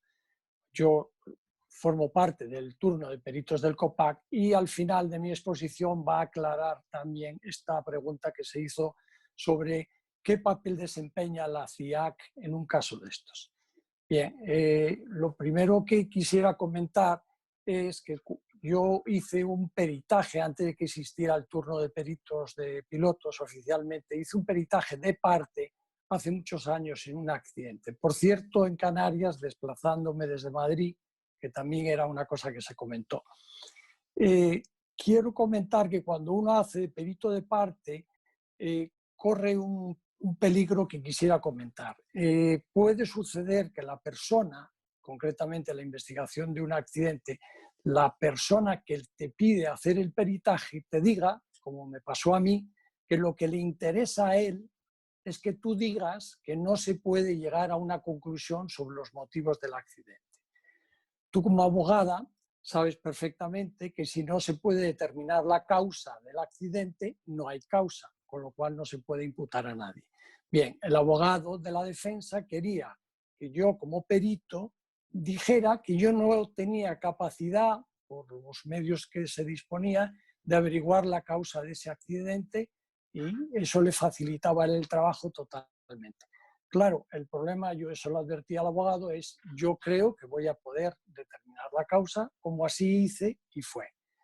Bien, yo hice mi peritaje determinando la causa del accidente, pero como al abogado no le interesaba, cogió mi informe, me lo pagó, lo metió en un cajón y hasta ahí se acabó. Pero bien, aquí hay un peligro en este caso. El peligro es si la parte contraria se entera, por el motivo que sea, porque esto es un mundillo pequeño, de que tú has hecho un peritaje que ha terminado en el cajón del abogado defensor, pudiera ser que requiriera al juez que aportaras ese informe. El juez en este caso no se enteró y ahí quedó la cosa. Y también comentar que en el caso de que yo, para favorecer a mi peticionario, al abogado que me pedía el informe, hubiera dicho falsamente que no podía determinar la causa del accidente, estaría incurriendo en un delito de los que se ha comentado anteriormente. Bien, y por último, con respecto a la CIAC, ¿qué fue lo que sucedió? Dado que mi informe fue a un cajón y dado que había otros informes por ambas partes, en un sentido o en otro, unos a favor del abogado defensor, otro a favor del abogado de la demandante, lo que sucedió fue que como ninguno de esos informes tenía el peso específico suficiente para convencer al juez, y dado que existe la Comisión de Investigación de Accidentes, la Comisión de Investigación de Accidentes es un organismo, aprovecho para comentar, que aunque no haga un peritaje y aunque en sus estatutos, incluso en la cabecera de sus informes, dice que el motivo de hacer la investigación no es con ánimo de buscar culpa o responsabilidad, sino solamente para determinar la causa del accidente y emitir unas recomendaciones de seguridad, el juez, a pesar de eso, es el que va a hacer caso a la Comisión de Investigación de Accidentes. Haya peritajes o no los haya. En España funciona así, con lo cual al final nuestra labor como peritos va a estar muy descafeinada porque el juez siempre va a considerar por encima de nosotros a la Comisión de Investigación de Accidentes, aunque en el propio informe diga que no puede ser utilizado como media de prueba, etcétera, etcétera. Y esto es lo que finalmente pasó en este juicio. Como no le gustó ninguno de los informes de parte, el juez cogió el informe de la Comisión de Investigación de Accidentes, que como suele ser habitual en una Comisión de Investigación de Accidentes española, no fue capaz de determinar la causa del accidente. Creo que esto habrá podido aclarar alguna de las cosas. Muchas gracias. Sí, gracias Ernesto. Yo creo que es muy ilustrativo un poco para que entendáis lo que pasa con los dictámenes periciales de parte, ¿no? Que efectivamente si luego al abogado no nos gusta, pues lo metemos en un cajón, lo pagamos religiosamente y no lo aportamos en el juicio y no pasa nada. Puede ser. Eso no pasaría si el perito fuese designado judicialmente, ¿no? Si la otra parte se entera, pues a mí no me ha pasado nunca. ¿Podría solicitarle al juzgado que mediante exhorto requiriese al perito el dictamen pericial elaborado para la parte contraria? Pues a lo mejor en los procesos muchas veces cosas que piensas que no te van a acordar, te las acuerdan. Yo desde luego no lo he visto nunca. Y es perfectamente posible que tú eres imparcial y objetivo y le entregas a la parte que te lo ha encargado un informe pericial que a la parte no le gusta, y la parte coge ese informe pericial y lo mete en un cajón y no lo saca nunca más. Sí, Marian, podría Sí. preguntar, Carlos, ¿podría preguntar? Si es breve, porque llevamos un orden de preguntas, hay varios. Perdón, es que estoy chateando, pero no sé si me recibís bien. Pues, Espera el turno, ¿eh? Si quieres, damos paso Sí. siguiendo el orden y seguidamente pues, damos turno de palabra. Una puntualización, Ernesto, te agradezco la intervención. Y en los cursos de peritaje, tanto los que realizamos nosotros en contacto con jueces y fiscales como en los que hemos podido participar con Eurocontrol, uno de los puntos que más nos cuesta acostumbrarnos y que es casi más didáctico es que precisamente, aunque nosotros, los pilotos y los controladores, estamos acostumbrados a tomar decisiones y somos nosotros los responsables últimos, en este caso quien decide, es evidente, pero quien decide es el juez. Es decir, que nuestra labor como peritos tiene un límite y al final quien efectivamente decide apreciar el informe o no es el juez. Muchas gracias. La siguiente pregunta era la de Andrés Díez de Valdeón, que nos pregunta, ¿es necesario por un perito argumentar la no aceptación de un encargo al juez? ¿Tendría alguna penalización? Eso ya lo hemos contestado. Perdón. Pues, yo creo que estábamos en la tema... Manuel Gilolmo. Sí, Manuel, si es posible por temas de confidencialidad que les contéis casos en los que hayan intervenido peritos controladores. Yo aquí no he participado en ningún procedimiento judicial en el que se haya precisado un perito controlador, por lo cual yo no tengo experiencia que pueda compartir. Bien, Celia. Hola. Hola, pues bueno, hemos mencionado, yo conozco un par de casos, no sé si hay alguno más, que los mencionó ya Mercedes antes. Uno es que iba sobre una carta de acuerdo y sobre las licencias y lo que podías hacer o no con tu anotación de unidad, ADI, RAD, APP, lo que se hace con la PS y los distintos tipos de habilitaciones. Y el otro fue otro asunto laboral en Canarias, en el que lo que se dirimía fue un despido por haber tomado la decisión de acuerdo a la normativa y al horario operativo publicado en el AIP de cerrar el aeropuerto cuando la IP lo dice y resistir, digamos, a las presiones externas del ejecutivo de servicio del aeropuerto, del directivo que estuviese de servicio ese día, para que fuera más allá del horario operativo y sin haber instado previa petición que el aeropuerto se mantuviese abierto, el aeropuerto se cerró a su hora, porque no había habido la petición en tiempo y forma y no había la garantía de que todos los servicios del aeropuerto, los bomberos y todo el mundo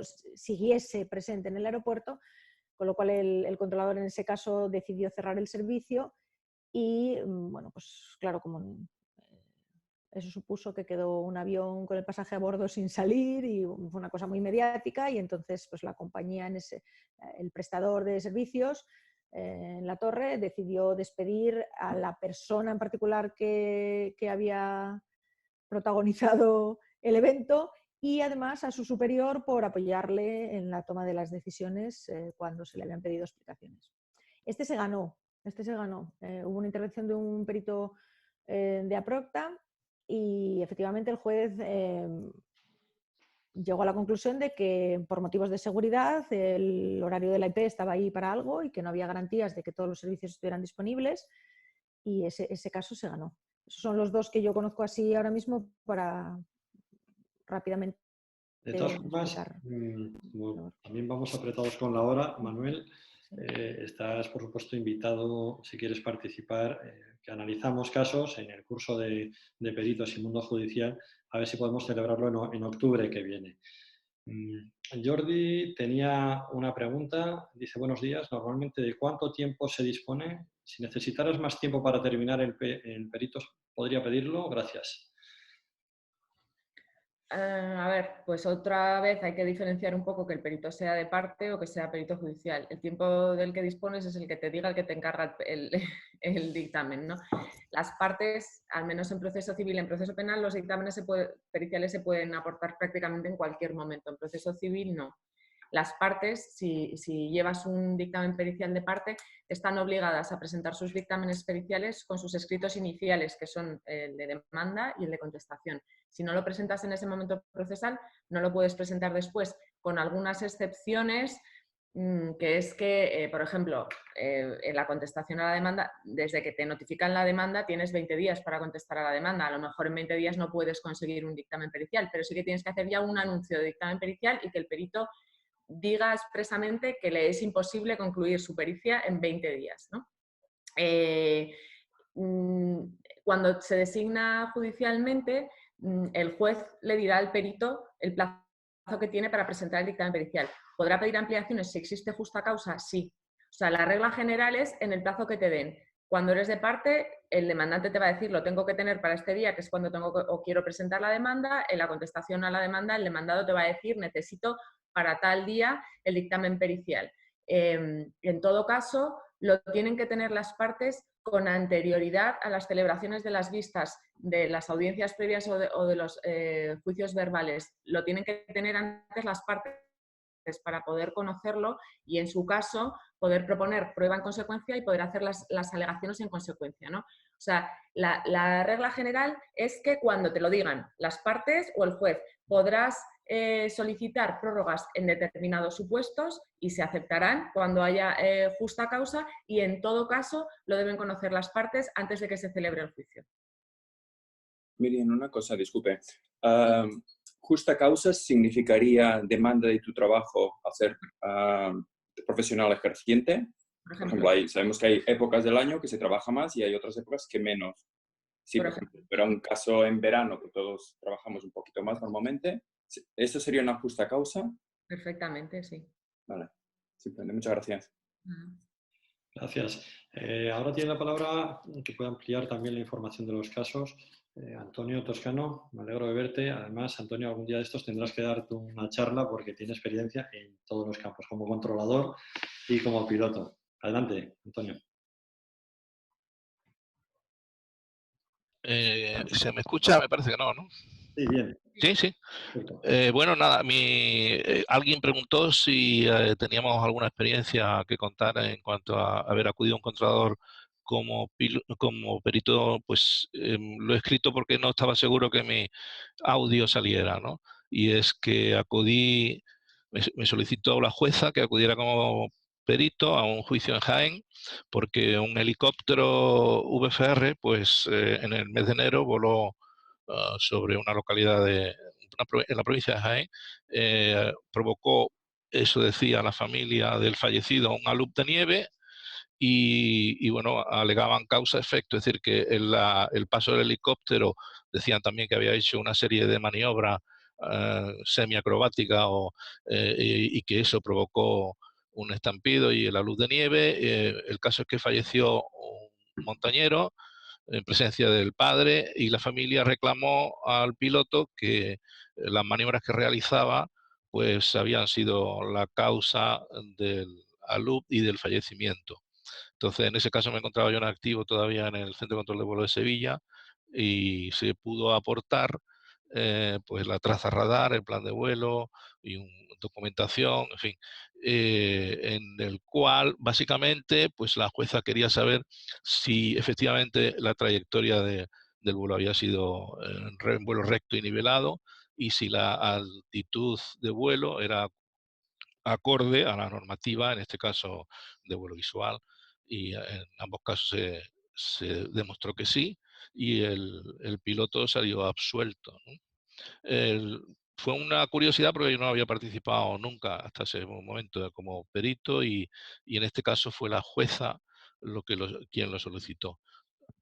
Quería yo también por cierto, preguntar, en caso de que se acudiera como perito, pues ya en mi caso que estoy jubilado, ¿se tiene acceso o en este caso en aire o el proveedor de servicio que fuere, debe de aportarla en caso de solicitud de pruebas como traza radar, audio, etcétera? Pues por ejemplo para Celia o para Marian. ¿Quieres contestar? Es que yo no he entendido muy bien la pregunta, disculpa. Eso es. Imagínate que uno de nosotros es designado como perito y en tu informe necesitarías saber pues, la traza radar o el audio, las comunicaciones. ¿Tiene obligación el proveedor de servicio de aportarme a un particular los datos que se le solicita? No, ese tipo de solicitudes las haces siempre a través del juzgado, porque al juez sí que tiene la obligación de dársela, a ti no. Entonces tú lo puedes poner en comunicación del juzgado, tú puedes decir, oye, para hacer mi informe necesito que en aire me mande esto, ¿no? Y entonces probablemente el juzgado lo que haga se llama librar oficio, enviará una comunicación en aire, es decir, facilíteme estos datos, porque al juez sí que está obligado en aire a dárselo, a ti no. Entendido, gracias. Bueno, y buenos días a todos, que creo que olvidé saludar. Muchas gracias. Gracias, Antonio. Vamos con las últimas preguntas. Olivia, adelante. Sí, bueno, la pregunta la puse en el chat. Era sobre lo que comentasteis de la imparcialidad. En el caso de que, por ejemplo, a mí me llamasen como perito a someter un informe y hablar en un juicio y resulta que la persona que está bajo juicio es un compañero mío, eso se podría alegar como de parte mía o de parte de la defensa, se podría decir, oye, esta persona no porque es demasiado cercano a la persona en cuestión y es una cuestión de conflicto de interés, o eso se cubre con la obligación de ser imparcial a la hora de hacer el informe. Las dos cosas. Si tienes una relación de compañero de trabajo, lo que sea, con la persona o con cualquiera de las partes del procedimiento, es posible que alguna de las partes le diga al juez que tú eres incapaz de ser imparcial por ese motivo, ¿vale? En el caso de que nos encontremos con un perito designado judicialmente o en un procedimiento penal, podría ser, si esa causa realmente al final fuese apreciada por el juez, podría ser apartado del procedimiento. En el caso del procedimiento civil, cuando es designado de parte, cuando no es designación judicial, no puede ser apartado del procedimiento. La parte que quiera alegar que tú no puedes ser imparcial por lo que sea, porque eres compañera de trabajo de alguien, lo que hace es lo que se llama tachar al perito. La verdad es que la palabra se las trae, pero se llama así en derecho, es la tacha del perito. Y yo pongo de manifiesto que este perito es incapaz de ser objetivo por este motivo, ¿no? Y el juez después lo tendrá en consideración. ¿Qué pasa? Que yo, en mi opinión, y lo explicaba muy bien antes Celia, ser compañero de alguien no implica la incapacidad para ser objetivo o imparcial. ¿No? Y tú Sí, como... sí, entiendo esa parte. La pregunta es más bien si, por ejemplo, yo voy como perito para hacer un informe que va a defender a la persona que está siendo juiciado, podría ser, perdón, es que llevo mucho tiempo fuera de España, se me olvidan las palabras, podría ser alegado por parte de la prosecución, esta persona no es imparcial porque es una compañera de trabajo, entonces pone en duda tu imparcialidad y eso peligra el juicio. Sí, puede ser, pero otra cosa es que el juez considere que tiene riesgo de que haga peligrar tu imparcialidad. A ver, el corporativismo normalmente no se tiene en cuenta como causa de tacha. Otra cosa es que tú tengas una amistad íntima o una enemistad manifiesta, que es lo que dice la ley, amistad íntima o enemistad manifiesta. O que tengas una relación personal con quien sea, con una de las partes, pero aún así tú puedes explicar en el juicio que eso no te impide en absoluto ser objetivo e imparcial y después el juez valorará porque cuando a ti te tachan dentro de un proceso porque una de las partes entiende que tú no eres imparcial, tú tienes la posibilidad de defenderte y puedes explicarle al juez por qué, a pesar de ser compañero de alguien, tú eres perfectamente capaz de elaborar un informe absolutamente objetivo e imparcial. Y el juez, si entiende que lo eres, pues bueno, pues adelante. Si entiende que no lo eres y eres un perito de parte, pues bueno, luego a la hora de valorar tu prueba, pues ya decidirá cómo la tiene en cuenta, ¿no? A lo mejor al final te encuentras una sentencia que dice, pues no acepto las conclusiones de este perito porque se ha comprobado que es amigo de una de las partes enjuiciadas y por tanto no puedo tener en cuenta sus consideraciones. Pero dependerá de cómo seas de exhaustivo, de cómo seas de objetivo, de cómo seas de claro en tu informe pericial, que después el juez entenderá, según las reglas de su sana crítica, que es lo que dice la ley, si tú has sido capaz de desempeñar tu cometido de forma imparcial. O sea, la parte no podrá decir sí, y lo dirá además, ¿no? Pero no tiene por qué ser determinante para que te aparten del procedimiento o para que tu criterio no se tenga en cuenta. Perfecto, muchas gracias y gracias a ti y a Celia, muy interesante. Gracias. Alex, adelante, tu turno.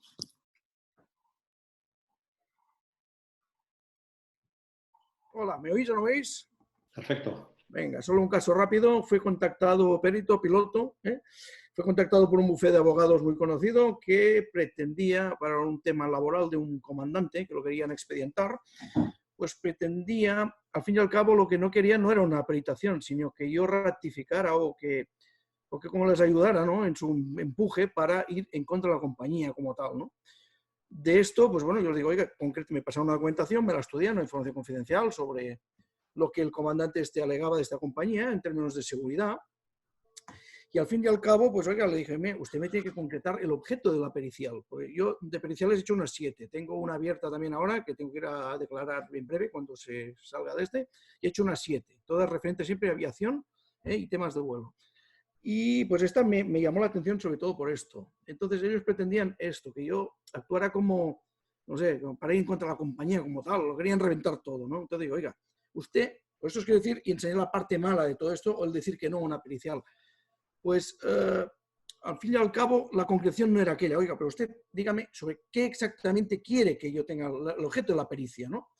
No me lo suelen decir, entonces les dije, mire, pues señores, no puedo aceptar este encargo, por más que se nos las partes. Y bueno, pues a partir de ahí, al cabo de una semana, empecé a recibir llamadas de, bueno, me dijeron de todo, desacreditaciones, que querían ir contra mí y tal. Solo exponer esto, que tengáis que también hay esta parte, que a veces la gente es muy mala en este aspecto.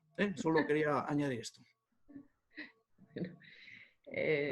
Sí, hay abogados para todos gustos, eso está claro, ¿no? Pero bueno, lo normal es que al perito le dejes hacer su trabajo tranquilo y luego que si no te gusta su informe pericial, pues que lo metas en un cajón, como le pasó a Ernesto, pero desde luego coaccionar o presionar no suele ser. Tú te reúnes, mi experiencia es cuando tú quieres un perito de parte, llamas al perito, tienes una serie de reuniones con él, empiezas a ver documentación, muchas veces les haces firmar, es verdad, acuerdos de confidencialidad y más o menos le dices lo que esperas de él. Hay veces que el perito te dice, pues mira, no, yo no puedo dictaminar como tú quieres porque no comparto, porque no, bueno, pues ya está, pues luego no le acosas, la verdad es que, bueno, pero que es verdad que luego te encuentras con gente de todos colores y ya siento que hayas tenido esa experiencia. Correcto, así fue. Básicamente nos reunimos con el cliente 3 veces y al final, mire, no puedo aceptarlo porque ustedes no lo concretan y yo no puedo decir global esta compañía pues tiene un problema en seguridad porque si usted me dice qué es exactamente, no puedo tener 20 frentes abiertos. Bueno, pues solamente esto, la parte negativa de no a las pericias. Mi granito. Gracias. Gracias, Alex. Sergio, me parece que tu turno ahora y después seguimos con José Francisco. Adelante, Sergio. Sí, gracias, Carlos. Para Marian, principalmente. Marian, después de que uno está jubilado y haber tenido distintas habilitaciones, el ejército, la vida civil, es obvio que sí vale la experiencia, pero era y lo que hablaba nuestro compañero Ernesto Álvarez, efectivamente tiene toda la razón con respecto a la CIAC. Efectivamente ratifico toda su cuestión. Pero, Marian, en un caso que no sé si se podrá dar o se puede dar. La SITAN,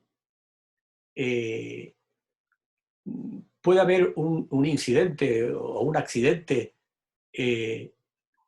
con personal civil.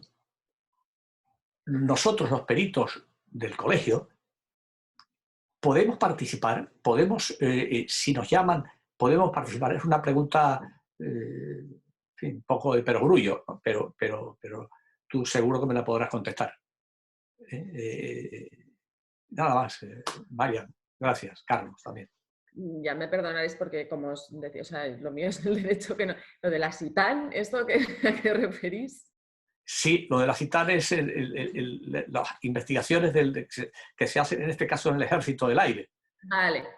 Entonces, a ver, un perito es un técnico y un sí. experto en algo. Entonces, sí es posible que en una investigación que se haga dentro de cualquier comisión se pida un informe experto. Ahora, esto ya no estará sujeto a las normas del derecho procesal civil o del derecho procesal criminal, pero un perito, en el fondo, un perito es un experto, ¿no? Entonces, sí entiendo que dentro de estas organizaciones, yo no lo conozco, o sea, ya os he dicho antes que yo aquí agradezco mucho las aportaciones de los que hayáis podido tener relación con estos organismos, porque yo nunca he tenido relación con estos organismos ni he tenido que practicar ninguna pericial en ningún procedimiento en el que estuviesen envueltos o que estuviesen ellos dirigiendo. Pero bueno, en el fondo un perito es un experto y como perito podrás elaborar un dictamen siempre que te lo soliciten. Ahora esto ya no se sujeta a todas estas normas que yo he estado diciendo de los procedimientos penales o procedimientos civiles. Y si me permite el moderador, Carlos Cabero. Adelante, por supuesto. Tengo que presentarme, que no recuerdo si al juzgado donde yo viva para decir, oiga, mire usted, que aquí hay un perito.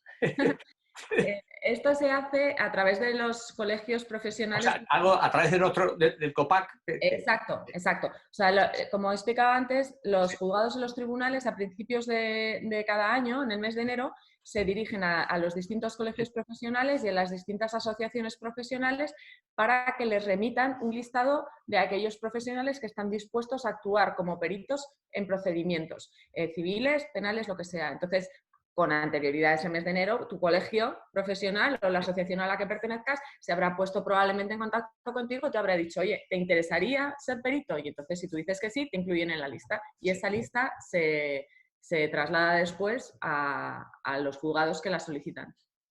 Me ha parecido una charla interesantísima por el colegio, por APROCTA, una charla interesantísima desde el punto de vista del derecho y desde el punto de vista técnico. Me ha parecido magnífica. Y os tengo que felicitar a todos. Muchas gracias. Gracias. Muchas gracias, Sergio, y gracias a vosotros porque todas las preguntas y el coloquio final realmente es interesante. Aprendemos todos de todos. Vamos con las últimas, por no abusar del tiempo, ya que estamos extendiendo demasiado. Adelanto que la asociación profesional, por supuesto, como no puede ser de otra manera, tiene sus recursos a disposición de todos. Y si más adelante surgen preguntas, pues nos las hacéis llegar por correo electrónico, nos conoce nuestro teléfono, podéis contactarnos para lo que necesitéis. José Francisco, preguntaba si disponemos de un área general para realizar peritajes con toda la información disponible. Yo estoy a vuestra disposición siempre que queráis para las dudas que podáis tener si os tenéis que enfrentar a un dictamen pericial. Como os decía, existe esta norma de AENOR, UNE, que se me ha olvidado el número, pero bueno, la APROCTA la tiene, es UNE 197001. En la página web de AENOR se puede adquirir. Y esta norma se llama de criterios generales para la elaboración de un dictamen pericial. Si tenéis dudas, seguirlo es muy sencillo y con esto tendréis un señor dictamen pericial muy bien ordenado, exhaustivo y de los que les gustan a los jueces, desde luego. Pero independientemente de esa norma, yo también estoy a vuestra disposición para las dudas que pudieseis tener a la hora de redactar un dictamen pericial o a la hora de aceptar una designación o de rechazarla. Muy bien. José Luis Teijeiro, adelante.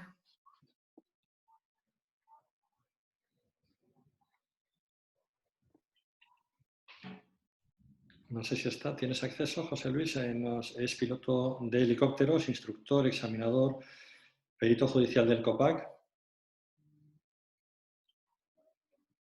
os leo su intervención.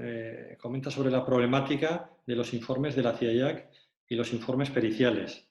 En principio, los informes de la CIAIAC no tenían que ser tomados en cuenta por el juez, ya que no tienen la finalidad probatoria en el pleito civil o penal. Desgraciadamente, en la Administración de Justicia Española, los informes de la CIAIAC prevalecen sobre los informes judiciales. Luego, a los pilotos, cuando se solicita declaración y colaboración con la CIAIAC, deben tener precaución en lo que dicen, porque aunque tengan buena voluntad para favorecer la seguridad aérea, pues puede resultar perjudicial. Como